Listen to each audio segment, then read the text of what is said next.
Tem uns dias que essa história de estar em casa aperta o coração e a mente, não concordam? Mas eu vou dizer a vocês, enquanto a gente sonha com a rua, com o ar livre, que a gente sonha com a normalidade que a gente tanto desejava, ao mesmo tempo existe dentro da gente, dentro de casa, janelas infinitas para o mundo.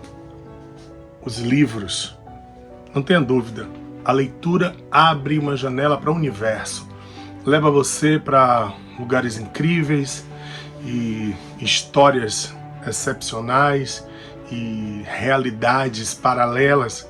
Leitura, queridas, queridos, esse é um caminho para abrir essas janelas da alma que a gente tanto precisa, para a gente ter essa sensação de que existe um mundo imenso dentro do coração e da mente. O estudo e a leitura. TV Enem começa hoje com mais um dia de aula. Um grande abraço para você.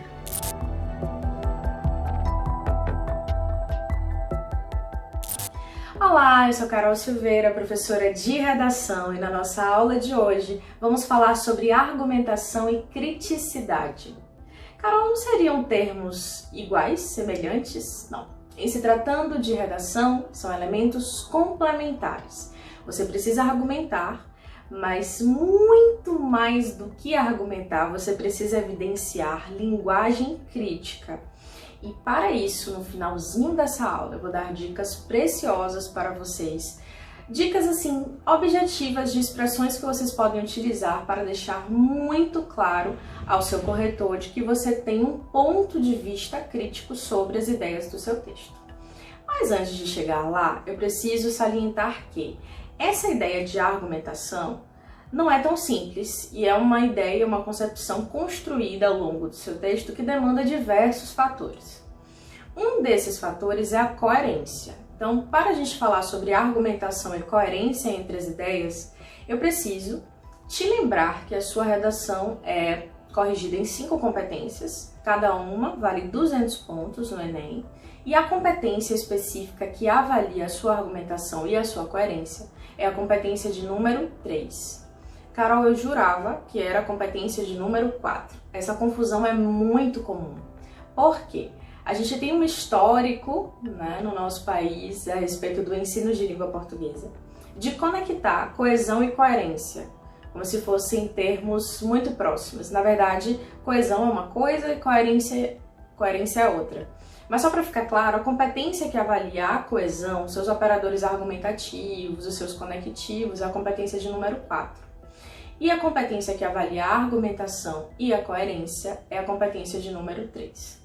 Essa competência número 3, ela é tão complexa que ela não só avalia a sua argumentação que você imagina que esteja entre o D1 e o D2, mas ela também avalia se as partes do seu texto estão coerentes. Então, isso demanda de você uma coisa que a gente chama de plano de texto.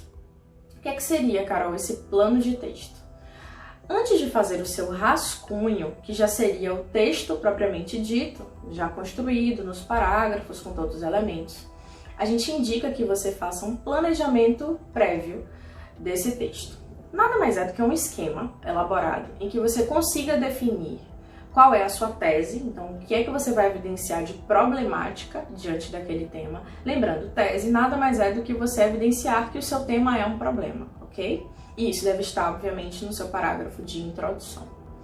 Bom, quando você evidencia sua tese na introdução, além disso, você precisa destacar 2 argumentos. O argumento que será desenvolvido no D1 e o argumento que será desenvolvido no D2, correto? Se você apresenta uma coisa e desenvolve coisas que você não apresentou, você também perde pontuação em coerência. Se você chega na sua conclusão, que é o parágrafo em que você deve colocar uma proposta de intervenção bem elaborada, e você coloca uma proposta que não tem nada a ver com o que você desenvolveu, você também perde pontuação na coerência. O que eu quero te dizer com isso? Não crie uma expectativa de que, usando as expressões que você vai aprender aqui e argumentando, você já vai atingir 200 pontos na competência 3. Para atingir 200 pontos, ou seja, a nota máxima na competência 3, demanda-se um universo de fatores que, obviamente, você precisa praticar e pegando todas as dicas até estar com seu texto muito bem amarrado. Mas voltando ao plano de texto.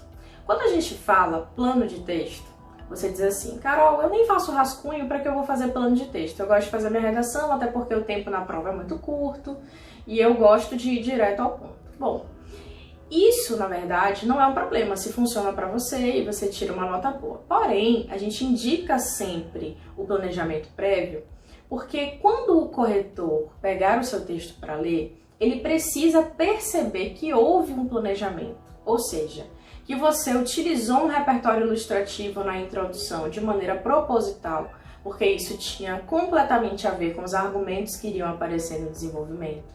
Então, o corretor precisa sentir que o seu texto não foi uma coisa feita de qualquer jeito, que você foi lembrando as ideias aleatórias e foi colocando essas ideias de qualquer modo nos desenvolvimentos. E isso é muito comum. Inclusive, isso fica muito claro quando você não equilibra as ideias e os repertórios entre os seus parágrafos. Então, por exemplo, tem gente que adora chegar no D1 e está cheio de ideias, né? Colocar 2, 3 repertórios e o D1 fica enorme. E quando chega no D2, a pessoa diz, acabaram-se as minhas ideias e eu não sabia mais o que colocar no texto, por isso não coloquei repertório. Se você fizer isso, você vai deixar muito claro ao seu corretor que você não fez plano de texto. Qual a importância do plano de texto? É você distribuir de maneira equilibrada, de maneira consistente, de maneira coerente, tanto os argumentos quanto os repertórios, ok? Então a gente incentiva que você coloque um repertório ilustrativo na sua introdução e que você coloque outros repertórios mais consistentes no seu D1 e no D2. Eu não posso chegar no seu texto e encontrar um D1 com 3 repertórios e no D2 um repertório. Equilibre. Se você costuma utilizar 2 repertórios por parágrafo, faça isso nos 2 parágrafos de desenvolvimento, correto? Então, o que seria o plano de texto? Você fazer um esquema em que você distribua. Olha, na introdução, vamos supor que o tema é sobre a persistência do racismo no Brasil. E aí você coloca na introdução uma alusão histórica e vai falar sobre o processo de colonização e como isso se deu no país e o quanto explorou a mão de obra de africanos e afrodescendentes no Brasil. Então você utilizou uma alusão histórica. A alusão histórica é uma informação situada no passado que serve para refletir sobre o presente. Beleza. Alusão histórica, depois tese, o que você vai desenvolver no D1, o que você vai desenvolver no D2. Vamos supor que no D1 você cite como exemplo um filme, 12 anos de escravidão. Maravilha, você vai argumentar sobre o filme, falar o quanto o racismo é estrutural na história da humanidade, especificamente no Brasil, quais são as suas consequências e por aí vai. E no D2 você vai falar sobre o racismo nas mídias, o racismo velado em alguma circunstância, e você vai citar um dado estatístico. Por que eu estou falando de filme no D1 e dado estatístico no D2? Isso é importantíssimo para que você alcance essa coerência. A coerência, ela também demanda de uma progressão das ideias, ou seja, o que é mais recente, o meu filme ou o dado estatístico? O dado estatístico, porque eu vou buscar um dado super atualizado para o meu texto, correto? Então, o ideal é que eu utilize as informações mais antigas primeiro e as informações mais recentes depois. Além disso, o filme, que vem no meu desenvolvimento 1, é um repertório que a gente chama de repertório lúdico, é um repertório audiovisual, é uma ficção. E eu estou refletindo sobre um tema real, então eu posso utilizar a ficção, e aí isso vai vir primeiro, e depois eu preciso situar a minha problemática de maneira a argumentar sobre a realidade. Para isso, o dado estatístico é muito importante. Aí você vai me dizer, Carol, mas eu não tenho condições de decorar dados estatísticos sobre todas as coisas do universo, sem saber qual vai ser o tema do Enem. O que eu faço? Bom, a dica é, busque sempre dados estatísticos e repertórios socioculturais de modo geral por eixo temático. Vou lhe dar um exemplo. Existe um dado do Conselho Federal de Medicina que diz que para cada cidadão brasileiro existe aproximadamente, para cada 500 cidadãos brasileiros existe aproximadamente um profissional de saúde, um médico especializado. Ou seja, esse dado, para qualquer tema de saúde que caia, ele serve. Tanto para crise na saúde pública, doenças virais, algo relacionado à nutrição, psicologia, porque ele fala de profissional de saúde especializado em cada área. Ou seja, isso é muito preocupante. Esse dado é um dado que a gente chama de dado geral. Então, se cai um tema dentro do eixo de saúde, você vai utilizar esse dado para a sua argumentação, correto? Então, recapitulando, até porque vocês têm outra aula sobre repertório e com certeza já tem uma visão prévia sobre o que é repertório. A nossa ideia aqui é contextualizar o repertório com a argumentação. Então, não é só trazer o repertório para o texto. É você organizar e distribuir esse repertório de modo que ele seja produtivo para a sua argumentação e que ele dê uma ideia de progressão nas ideias. Senão, você vai argumentar, mas você não vai estar de acordo com a coerência, o encadeamento das ideias, e você vai perder pontos na competência 3 de qualquer forma. Então, qual é a sugestão? Filmes e séries no D1, dados estatísticos no D2. Sempre deixe o que é mais concreto, mais real, mais, digamos assim, crítico e produtivo para o D2, porque você tem que amarrar ali a sua argumentação e depois passar para a proposta de intervenção, beleza? Bom, agora que você já entendeu o que é a coerência, a progressão das ideias, você obviamente vai ter todo o cuidado em fazer o seu plano de texto.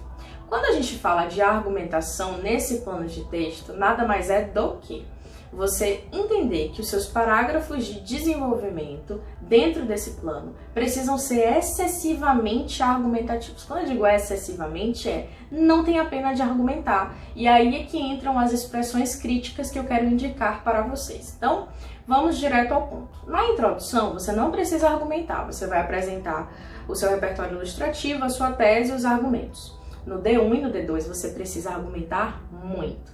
Na conclusão você também não precisa argumentar. Na conclusão você vai apresentar a proposta de intervenção, como reduzir o problema, minimizar o problema, evidenciando agente, ação e todos os outros elementos, ok?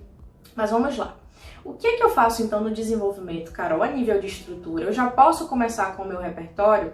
A dica que eu dou a nível de estrutura do desenvolvimento para argumentar é: comece afirmando, que é o que a gente chama de tópico frasal, né? O argumento 1 no D1, o argumento 2 no D2. Comece afirmando. Depois dessa afirmação, você vem trazer o repertório. Esse repertório vai ser a base para a sua argumentação. Então, o que você vai argumentar? Você vai refletir criticamente sobre o repertório. Quando você termina essa reflexão crítica, lembrando que seus parágrafos de desenvolvimento, cada um deve ter em média, 6 a 9 linhas, e o Enem não é tão rígido em relação à quantidade de numeração de linhas, tá? Isso é só uma média para você poder se basear.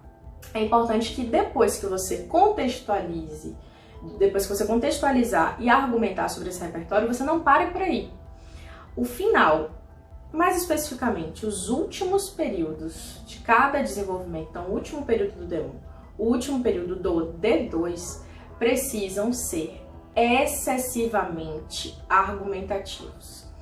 E aí entram as expressões críticas. O seu corretor com certeza vai perceber quando você argumentar. Mas se você quiser evidenciar a argumentação assim, de maneira muito clara, anote essas expressões. No final do desenvolvimento, você precisa evidenciar que aquilo é inconcebível, inaceitável, há uma incoerência, uma insuficiência, uma carência, a falta, aquilo agrava o problema, aquilo não ajuda, aquilo não melhora. Se você utilizar expressões como infelizmente, indevidamente, incoerentemente, você com certeza vai chamar a atenção do seu corretor para a criticidade. Então vamos recapitular a nível de estrutura no desenvolvimento. Vamos lá. Comecei o meu D1. Utilizo um operador argumentativo no âmbito da discussão, nesse contexto, nessa perspectiva e por aí vai. Afirmo, ok? Ponto, que é o meu primeiro período. Finalizei esse primeiro período, trago repertório sociocultural. Você escolhe o que você quiser. Filme, música, documentário, série, livro, alusão histórica, analogia, citação, você escolhe. Trouxe o repertório, contextualiza esse repertório. Importante contextualizar já argumentando, explicando o seu ponto de vista. Por que você escolheu esse repertório?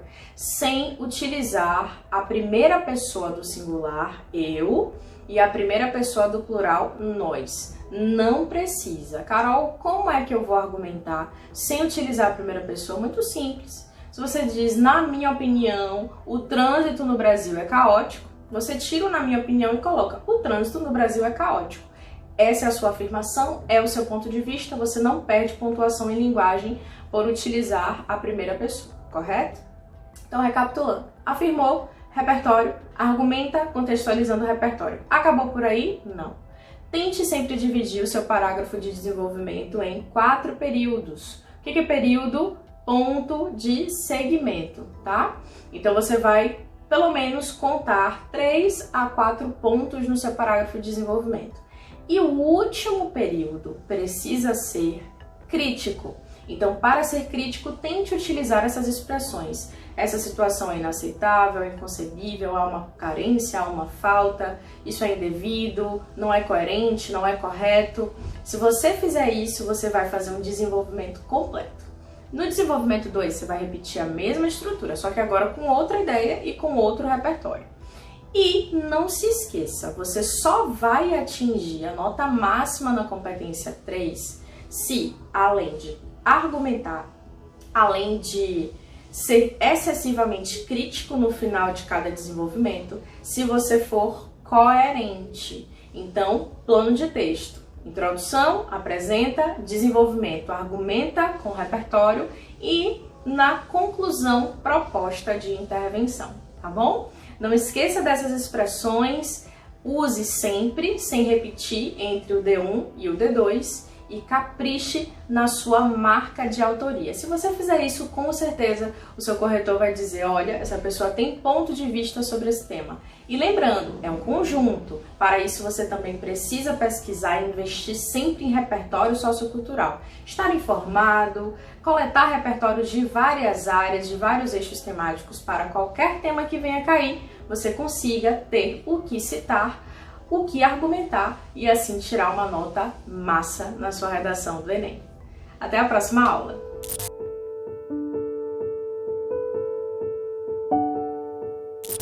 E aí galera, tudo bem? Olha, eu costumo falar muito sobre filmes que mexem com a história, com a cultura, com questões sociais, mas hoje eu vou levantar a bola do pessoal de exatas, principalmente do pessoal de matemática. Esse filme se chama O Homem que Viu o Infinito. Ele conta que, durante o início do século XX, um indiano chamado Ramanaju, ele era um matemático por excelência. Nunca fez grandes estudos, não frequentou a universidade, mas ele era um excepcional matemático. E ele mostra seus escritos, né, os seus estudos para um dos seus chefes, um dos chefes de contabilidade, onde ele trabalhava. E o cara acha aquilo incrível e diz, não, por favor, a gente precisa levar isso para fora da Índia. Outros grandes estudiosos precisam entender, e principalmente a Inglaterra, que tinha uma relação comercial e colonial, talvez, ainda com a Índia. E ele começa a escrever e mandar para grandes estudiosos, até que chega na Universidade de Cambridge. E o professor Hard olha aquele texto, aqueles escritos, e fica impressionado como uma pessoa conseguiu transformar, inclusive, estudos de anos do próprio professor em pequenas fórmulas. Na mesma hora ele fala, não, vamos chamar esse Ramanaju para aqui, para a Universidade de Cambridge, e descobrir como ele chegou até essas fórmulas. Esse filme é muito interessante porque a relação ainda era extremamente preconceituosa entre a Índia e a Inglaterra. Os indianos eram apenas um povo explorado, ainda mais na cidade de onde o Ramanaju vem, que não era Calcutá, que já era mais desenvolvida, algumas questões culturais e religiosas já eram mais flexíveis. Então ele precisa escolher entre se manter com as suas tradições. Ele era brahmane, então ele precisava decidir se ele permanecia na vila dele, né, com os costumes, ou ele se debandava para a Europa para poder publicar seus escritos. O mais incrível é assim, eu não sou uma grande estudiosa da matemática, mas eu vou tentar explicar qual é o princípio do estudo do indiano. Vamos considerar que o número 4, existem 5 possibilidades de você, fazendo somas, chegar até esse número 4. Cada número tem uma infinidade, um número X de combinações que você pode, somando, chegar até esse número. Até o presente momento, 1914, não existia uma fórmula ou uma forma que não fosse você ir somando e testando manualmente essas combinações. Instintivamente, o Ramanaju descobre uma fórmula para poder chegar. Você escreve a fórmula, coloca os números e você chega até esse valor de combinações. E como ele era um cara que nunca tinha estudado, nunca tinha feito universidades, aquilo é muito complicado. Imagine você, um instintivo no meio de milhões de estudiosos. É um filme muito bom, principalmente para você se aprofundar em matemática um pouco mais avançada, e sem dúvida isso vai ser maravilhoso para o seu intelecto nas exatas na hora de você fazer a sua prova do Enem. Um beijo grande e até a próxima dica!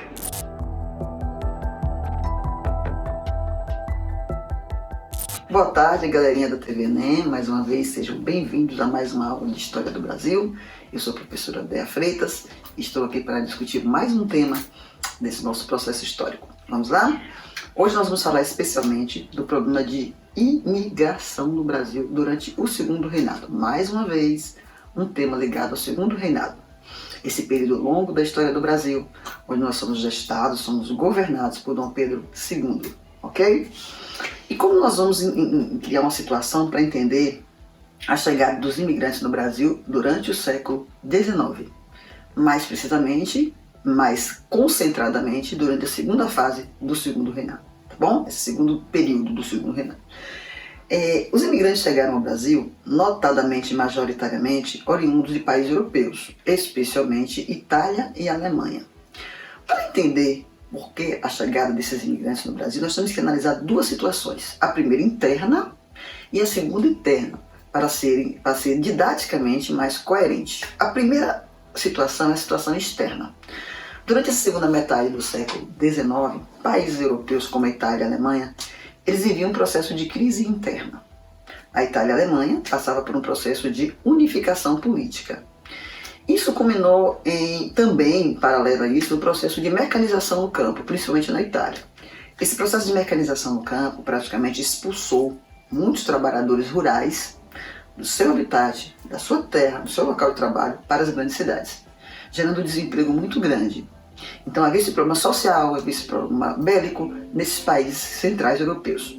Paralelo a isso, quando você vai analisar numa perspectiva interna, se alastrava no Brasil. Observe que os assuntos do Segundo Reinado eles são absolutamente interligados. Você não tem como destoar um do outro, desconectar um do outro.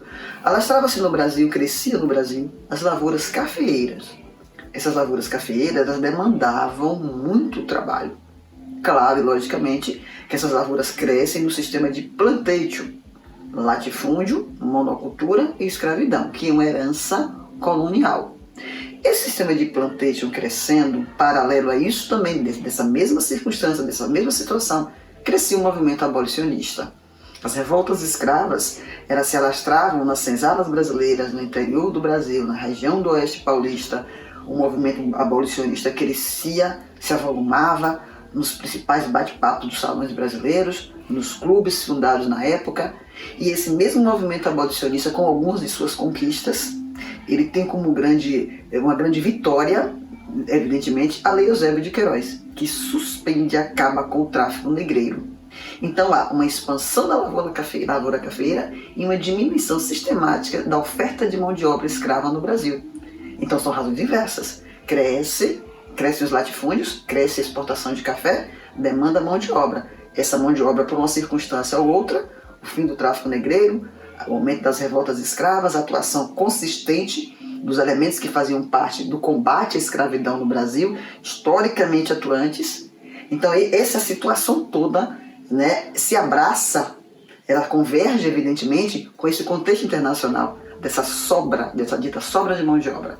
E aí os fazendeiros, logicamente o Estado brasileiro, que precisava dessas exportações de café, que se tornou um ciclo dependente nesse contexto de segundo reinado, vai à Europa em busca dessa mão de obra. E ela começa a chegar aqui, avolumada, né, em navios, nesses transatlânticos que vinham, que eram especialmente levados à Europa ou vinham diretamente para cá para trazer essa mão de obra. E essa mão de obra chegava aqui mediante a afirmação de alguns contratos. Alguns contratos eram oficiais e outros não. Quando essa mão de obra começa a chegar aqui, alguns problemas serão pontuados nessas fazendas que vão receber, serão receptoras dessas famílias, desses homens, dessas mulheres, desses senhores, dessas senhoras, dessas crianças que vêm para cá em famílias grandes, em pessoas que não vinham em laços familiares, mas vinha muita gente. Então, os problemas serão os seguintes. Nós éramos um país escravista. Como todo mundo sabe, não é preciso destacar, não é preciso fazer toda uma analogia de como era tratado o escravo no Brasil. Existia uma legislação escravista no Brasil. Não existia uma legislação trabalhista no Brasil. Quando esses imigrantes chegam para cá, nesse século XIX, muitos deles já faziam parte de associação de trabalhadores nos seus países de origem. Já conheciam as ideias sociais, as teorias sociais do século XVIII e XIX. Como, por exemplo, a teoria anarquista. O sindicalismo já era uma prática de algumas famílias italianas, de alguns militantes italianos que vieram para cá, vamos usar a palavra militante assim, né? Mas atuante no sentido de luta por melhorias das condições de trabalho nas fábricas europeias. Quando ele chega aqui, o universo é uma situação, uma conjuntura completamente diferente.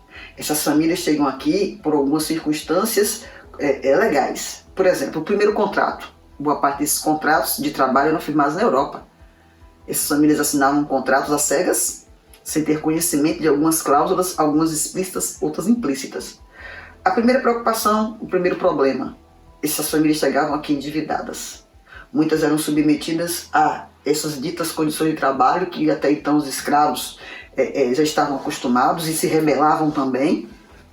E aí essas famílias não tinham aqui uma estrutura de trabalho, aquela que foi esperada ou prometida nesses contratos. Chegavam endividados.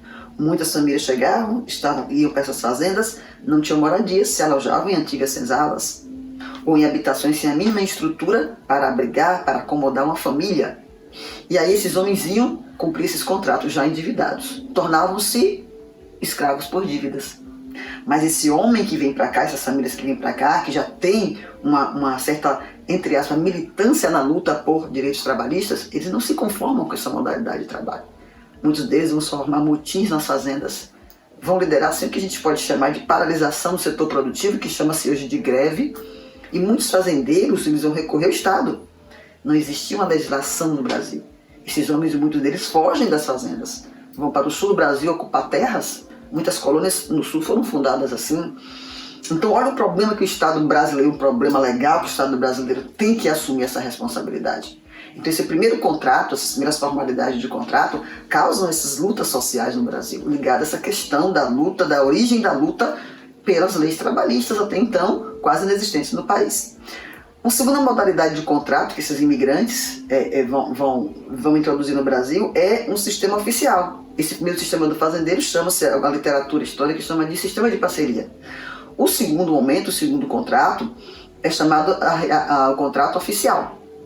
O Estado brasileiro ele vai passar, de uma certa maneira, a subsidiar a vinda dessa mão de obra.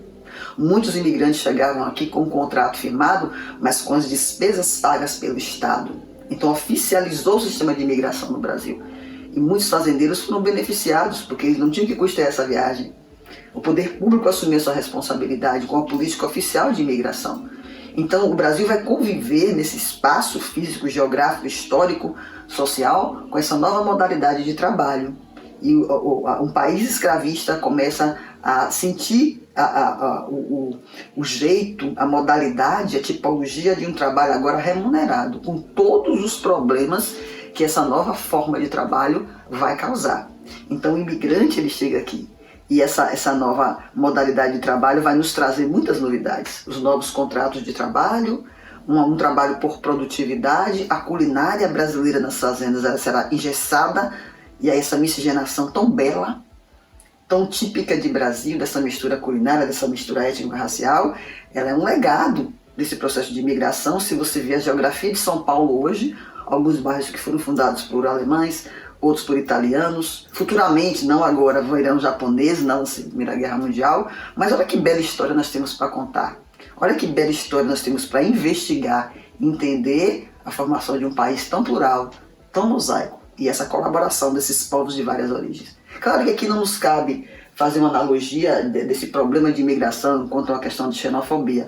A nossa preocupação neste momento é entender quais as circunstâncias que vão possibilitar a chegada desses imigrantes majoritariamente durante o segundo reinado. Então contribuiu para isso a produção do café, o fim do tráfico negreiro e essa circunstância europeia de crise nos países centrais. Muito obrigado e até a próxima.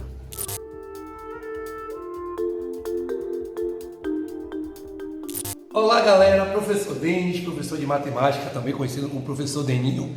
Vamos mais uma vez trabalhar alguns pré-requisitos para o seu Enem. Sistema de equações. Cai no seu Enem e você vai acabar com ele, que eu tenho certeza. Galera, quando eu falo de sistema de equações, penso na verdade em dois métodos. Quais são os métodos, Deninho? Adição e substituição. Existe o método da comparação também, mas esse é arcaico. O que eu quero que vocês se liguem aqui comigo é na adição e substituição, ok? Vou começar trabalhando com a substituição. Olha só, eu lhe dou um exemplo aqui. Um sistema x menos 2y igual a 3, 2x menos 3y igual a 5. Galera, preste bem atenção aqui. Eu separei equação 1 e equação 2. E aí é importante eu colocar em função ou de x ou de y. A questão é, Deninho, qual das duas equações eu vou colocar? Aí que tem um macete que eu vou lhe dizer agora, meu campeão, minha campeã, se ligue, preste bem atenção. Olha só, você olha a primeira equação, que é x menos 2y igual a 3. Aquela letra, certo? Aquela incógnita x ou y que tiver o coeficiente 1, é essa que é a melhor para você pegar. Aí você analisa a primeira equação, x menos 2y igual a 3. Você olha aqui o coeficiente de x, 1. Pare! Então você já sabe que vai trabalhar com a 1. Repetir ela aqui, certo? X menos 2y igual a 3. E aí eu coloco em função de x. Olha, colocar em função de x é deixar x sozinho. Então, x é igual, pego o menos 2y e jogo para cá. Fica 3 mais 2y. Pronto, deixo essa daqui. Coloquei o x em função de y e y em função de x. O que é que eu faço agora, Deninho? Deixo essa daqui e pego a segunda, que eu não trabalhei ainda. 2x menos 3y igual a 5. E agora eu vou fazer assim, ó gente, preste atenção como é fácil. 2x. Mas quem é x? Eu não vou botar mais esse x. Por isso que o nome do método é substituição. X eu já disse que é 3 mais 2y. Então vai ficar 2 que multiplica 3 mais 2y. E repito o resto. Menos 3y igual a 5. Faço a distributiva. 2 vezes 3, 6. 2 vezes 2y, 4y. Menos 3y igual a 5. Opero os termos semelhantes. Ó, 4y menos y. 4y menos 3y é igual a quem? A y. Jogo 6 para cá, está positivo, ele vem negativo, então fica 5 menos 6. Logo y é igual a menos 1. E para achar o valor de x, Deninho, substituição. Eu substituo aonde? Como eu já disse que x é igual a 3 mais 2y. Onde tiver y, eu coloco o quê? O menos 1. E aí fica x é igual a 3 mais 2y. X é igual a 3 mais 2 vezes quem é y? Menos 1. X é igual a 3, mais vezes menos dá menos, 2 vezes 1 é 2, 3 menos 2, 1, logo x igual a 1. lembrando que todo sistema é um par ordenado, então a solução tem que ser primeiro x, depois y. Então a solução é 1 e menos 1. Ok, galera? Então o método da substituição ele é muito utilizado, ele é muito legal e é muito fácil. Lembre daquele detalhe que eu disse a vocês. Observe nas incógnitas aquele que tiver o coeficiente 1. Que tiver o coeficiente 1, essa equação é que é melhor para você trabalhar. Agora eu vou falar para vocês sobre o método da adição, que esse daí, gente, eu adoro. Eu acho que é um sensacional. Ele resolve qualquer um e assim, ó, de flash, rapidinho, como vocês serão na prova do Enem Matemática. Vão bater os olhos na questão e resolver imediato. Preste atenção. Eu peguei o mesmo sistema, ó, para vocês verem. O que é que eu faço? Bem, x menos 2y igual a 3, 2x menos 3y igual a 5. O método da adição consiste em você cancelar ou x ou a incógnita y. Aí fica a seu critério. Nesse caso aqui, gente, eu observei a primeira equação e observei aqui, ó, eu tenho x, aqui eu tenho 2x. Eu digo, olha, se aqui é x e aqui é 2x, então basta eu provocar, tornar aqui menos 2x, que aqui vai ser 2x, e eu posso cancelar. E aí, como é que eu faço para provocar, Denil? Eu pego a equação 1 e multiplico toda por menos 2. E aí vai ficar assim, ó, x vezes menos 2, menos 2x. Menos 2y vezes menos 2, mais 4y, menos vezes menos, dá mais. E 3 vezes menos 2, menos 6. Tranquilidade, galera. Olha só, tá aqui uma igualdade. Olha, igual a menos 6. Pronto. E repito o que? A segunda. 2x menos 3y igual a 5. E agora eu somo membro a membro. Menos 2x mais 2x. Tchau. 4y menos 3y dá y. Menos 6 mais 5 menos 1. Morreu. Acabou. Já achei o valor de y. E para achar o valor de x, Deninho, eu pego a primeira equação ou a segunda. Peguei a primeira. X menos 2y igual a 3. X menos 2, que é y menos 1, igual a 3. X menos vezes menos dá mais. 2 vezes 1 é 2, igual a 3. E aí, ó, joguei o 2 para cá. X igual a 3 menos 2, x igual a 1. Tranquilidade?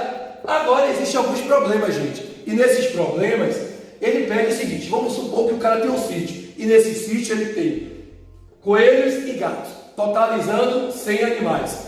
Ora, e também ele percebeu que ele totaliza 320 cabeças. Desculpe, 320 pés. Então, coelho mais galinha igual a 100 animais. Como o coelho tem 4 pés, então 4, 5. Mas, como a galinha tem 2g igual a 320. Porque aqui é a quantidade de animais e aqui é referente o quê? Aos pés. Pronto, montei o sistema. Está aqui. O que é que eu faço agora, Deninho? Tranquilo. Ou adição ou substituição. Galera, eu prefiro a adição. Aí eu vejo logo. C, 4C, eu poderia multiplicar aqui por menos 4. Mas eu olhei aqui, ó, G e aqui é 2G. Galera, não vai dar risada no meu G não, que é assim mesmo, viu? E aí, o que eu fiz? Basta tornar aqui menos 2G. Então, provoquei, multipliquei a primeira toda por menos 2. Então, ficou C vezes menos 2, menos 2C. Ok? G vezes menos 2, menos 2G. C, 100 menos vezes menos 2, menos 200. 4C mais 2G igual a 320. Cancelei. Menos 2C mais C. Menos 2C mais 4C dá 2C igual a 120. C igual a 120 sobre 2. C igual a 60. Ora, se eu já sei que a quantidade de coelhos é 60, e eu sei que coelho mais galinhas dá quanto? 100 animais. Logicamente, a quantidade de galinhas são quanto, gente? 40. Fácil, fácil. Então, gente, tá vendo como é simples? Agora eu quero ver com vocês essa questão do Enem. Sucesso absoluto. A prova do Enem 2003 tem uma questão que fala sobre algumas coisas, né? Está passando em uma rodovia e falando sobre caminhões. E ele diz que, no problema carga-massa, que 1.500 telhas é igual a 1.200 tijolos. Gente, preste bem atenção. Eu vou chamar aqui, ó, telhas de X e tijolos de Y. Ok? E ele diz o seguinte. Bom, quantos tijolos podem ser acrescentados de modo que não pode ultrapassar a quantidade máxima? Ele já tem carregado 900 telhas. Ele quer saber quantos tijolos. Aí é fácil. Se 1.500 telhas equivale a 1.200 tijolos, eu vou fazer assim, ó. Então, 1.500 x é igual a 1.200 y. Galera, para facilitar, quem simplifica a vida, eu sempre digo, ó, cancela logo esses dois zeros, vai ficar 15x é igual a 12y. Logo, x é igual a 12y sobre 15. Ora, usando a simplificação, simplifico 12 e 15 por quanto, Deninho? Olha só, por 3. 12 dividido por 3 dá 4y. Sobre 15 dividido por 3 dá 5. Então eu posso dizer que x é 4/5 de y. Quer dizer que uma telha é a mesma coisa que 4/5 de quê? Dos tijolos. Então, como eu sei que eu tenho 900 telhas, para completar as 1.500 faltam 600. Então, a quantidade de tijolos fica fácil. Então, vai ficar assim, ó.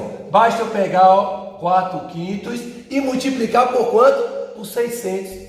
Logo, eu tenho 2.400 dividido por 5, que isso é igual a 480 tijolos. É a nossa resposta. Sucesso absoluto, galera. Questão fácil, sucesso. Existem outras maneiras de resolução, mas essa aí é utilizando o que nós estamos trabalhando. Certo, galera? Um beijo no coração de vocês. Professor Deninho da Bahia. Meu Instagram é Deninho da Bahia. Qualquer coisa, estamos sempre à disposição. Conhecido também como Professor Denis. Um beijo, galera, e até a próxima.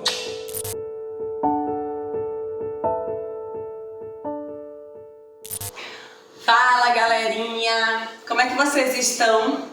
Eu, Manuela Carvalho, fisioterapeuta, tô aqui para falar para vocês hoje sobre um assunto bem legal, sobre respiração. Como é que vocês estão respirando aí?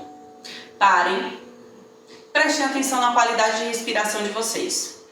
Por que eu tô perguntando isso? Porque é de fundamental importância a qualidade da nossa respiração na execução do exercício que a gente for fazer. Dentro do método Pilates, uma das principais coisas que a gente trabalha é a qualidade de respiração e a respiração associada ao exercício. Como é que a gente vai fazer isso? Toda vez que a gente for fazer o exercício, a gente precisa inspirar e na hora de expirar, a gente fazer a execução do movimento. Quais os benefícios? Melhora a concentração, melhora na execução, melhora na oxigenação de suas células e um benefício plus, ainda mais agora, ninguém quer ficar gripado. Quando a gente respira, a gente trabalha o diafragma e toda a potência do diafragma sendo bem trabalhado, evita que se acumule um muco residual, que é normal, tá, do corpo humano. Só que quando a gente não trabalha e existe acúmulo de muco, existe aquela gripezinha recorrente. Se você trabalhar o diafragma, trabalhar a respiração, a gripe vai embora. Bem mais fácil. Seguinte, como é que a gente vai respirar? Inspirando pelo nariz, soltando pela boca. Fácil. Só que na hora que você for soltar o ar, você vai soltar o ar imaginando que você está fechando a costela. Ó, pense que você está apertando um cinto aqui, ó. Na hora de soltar o ar, fechando. Quando a gente fecha aqui a costela, a gente vai estar trabalhando o diafragma e trabalhando o nosso abdômen. Agora, associado ao movimento, beleza? Vou fazer o exercício de ponte, que é o exercício mais comum e que eu já ensinei para vocês antes. A gente vai deitar de barriga para cima, afastar os ombros da orelha, mantém aqui. Na hora que a gente for subir, ó, fechando aqui, inspirando. Na hora que a gente for descer, para encostar vértebra por vértebra no chão, a gente vai estar expirando, ó. Fazer mais uma vez.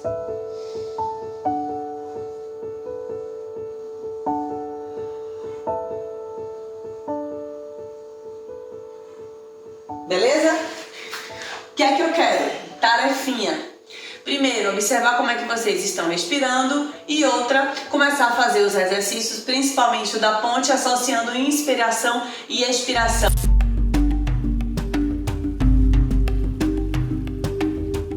Fala galera, tudo bom? Professor Jarbas aqui com vocês mais uma vez.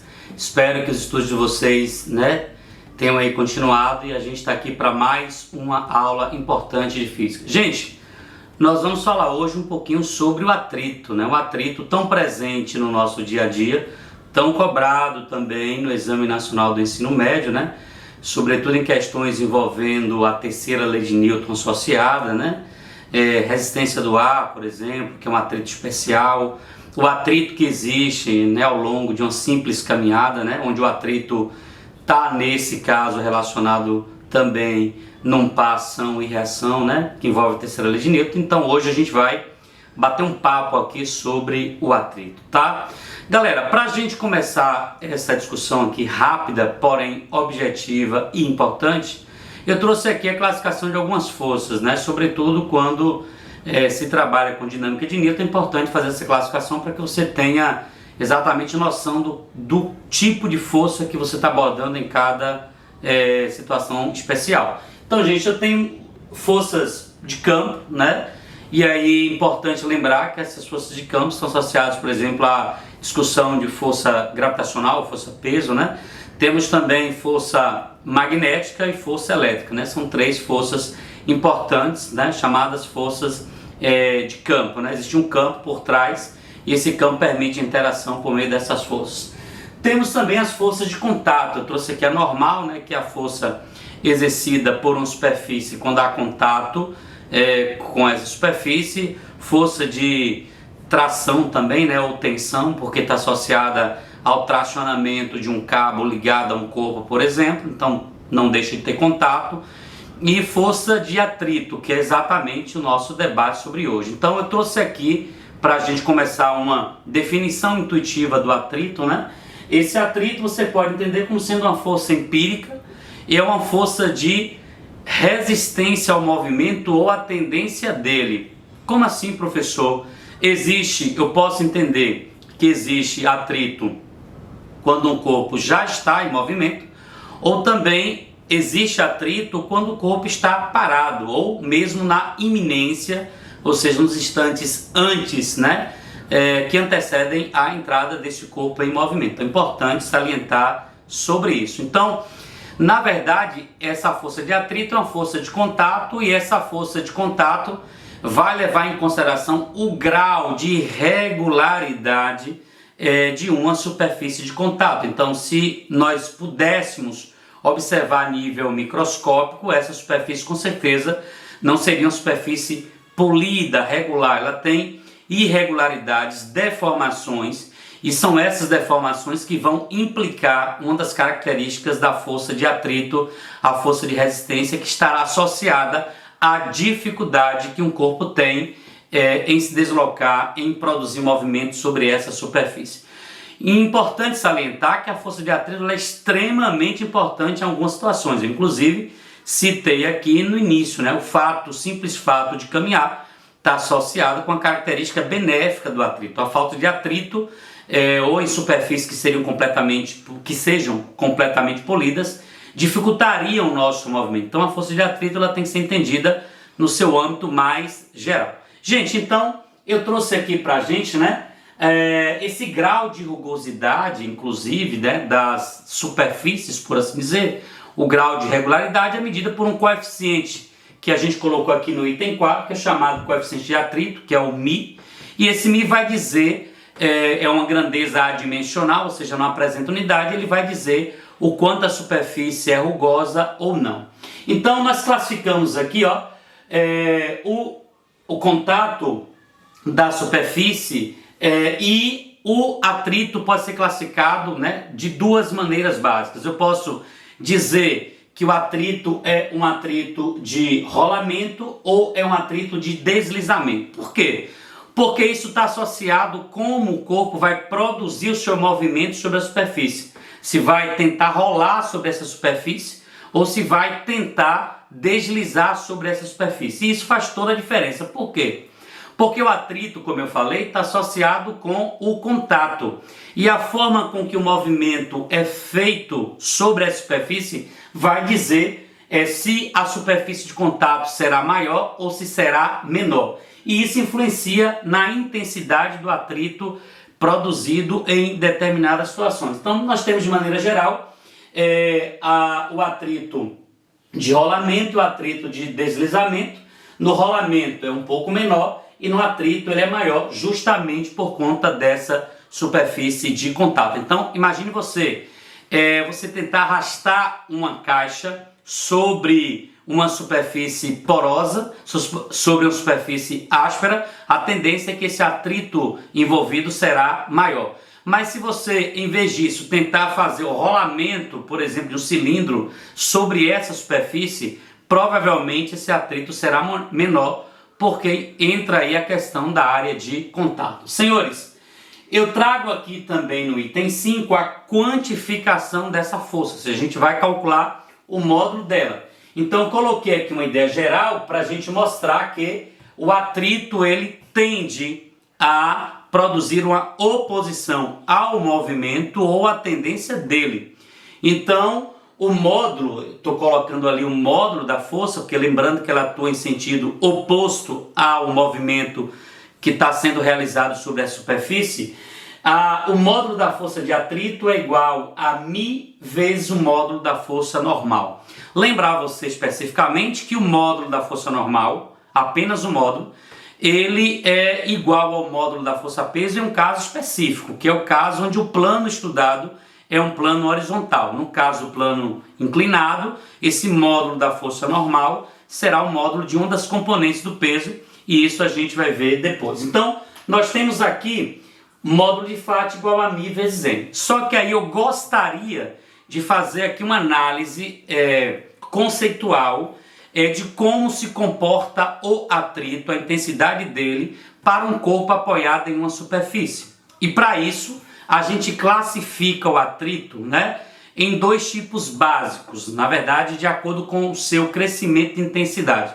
A gente pode chamar atrito estático, atrito cinético, e entre esses dois momentos de existência dessa força, nós teremos aí um ponto que nós chamamos de iminência do movimento. Então acompanhe comigo, é isso que eu trago nesse gráfico aqui. Então nesse gráfico, para a gente lembrar você, nós temos o seguinte aqui, pessoal. Nós temos ao longo aqui do eixo vertical a força de atrito, e aqui ao longo do eixo horizontal eu tenho uma força externa que vai ser aplicada sobre esse corpo, tá? Então o que é que acontece? À medida, então considere que o corpo esteja parado inicialmente. À medida em que você vai aplicando essa força externa, tornando-a cada vez maior, a tendência é que a força de atrito também aumente até um determinado ponto. Esse ponto, até onde o corpo ainda ficará parado, eu vou classificar esse atrito como sendo um atrito estático, tá? Então a medida da força de atrito estático começa lá do início do gráfico ali, chega até este ponto que nós colocamos aqui. Durante esse crescimento, o corpo não entrou em movimento, ele continua parado, então ele continua em repouso. Significa dizer que a força externa que você está aplicando é igual à força de atrito. Eu estou classificando esse atrito como sendo atrito estático. A partir do momento em que essa força externa máxima ela é aplicada, ou seja, a força externa, existe um momento em que a força externa máxima aplicada é igual ao atrito estático máximo. Nesse momento, nós estamos no que nós chamamos de iminência de movimento. Significa que, dali para frente, qualquer incremento na força externa aplicada vai colocar o corpo em movimento. Então a gente tem a separação dos dois momentos. O corpo em repouso, aqui o corpo em movimento. Quando o corpo está em movimento, você tem, portanto, agora o atrito que nós chamamos de atrito cinético. ele é naturalmente menor do que o atrito estático. O corpo agora já está em movimento e a partir desse momento a força externa aplicada ele é maior do que o atrito cinético e, portanto, você tem a movimentação do corpo, tá, gente? Então essas são as dicas importantes sobre atrito. O atrito é cobrado bastante no Enem, sobretudo em questões relacionadas à resistência e também a caminhadas, tá? Um abraço e até a próxima. Eu tenho um grupo de amigas, atrizes, contadoras de história, que elas sempre, durante as apresentações, começam com uma musiquinha. Eu não lembro a música toda, mas eu me lembro que tem um momento que elas dizem assim: livro na mão, sonho no coração. Livro na mão, sonho no coração. Que os livros, que as letras, que as palavras conduzam a gente a caminhos inimagináveis. TV Enem fecha aqui a sua 3ª semana. Imaginem vocês, ao todo já são 75 aulas dos nossos mestres incríveis e todo dia está chegando gente nova. Já temos professores de São Paulo, de Brasília, de Pernambuco, de todos os lugares da Bahia. Isso é muito bom. Estamos nas plataformas de vídeo, é só procurar o canal do Escritório do Pensamento, na TV a cabo, na TV aberta e, claro, no tvenem.com.br. Tá tudo lá. Todas as aulas de todos os dias, 75 aulas para você, paz e luz.